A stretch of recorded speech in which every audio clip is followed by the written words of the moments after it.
Hello everyone, welcome to Commodities Podcast. This is 𝗀𝗍𝗃 from Sharekhan BNP Paribas. Today we have an update on copper. COMEX copper price failed to breach its upper key resistance at $4.20 and given a downward trendline breakdown along with break in its nearby support at $4 indicates short-term trend is bearish.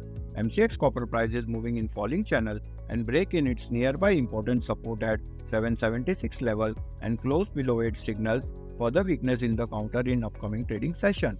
However, base metal price has started forming lower high lower low formation and expect downside target till 768 and 759 level in near term. On the way up, key resistance hold at 785 level and break above will act as a trend reversal. Price indicator is bearish. Thank you.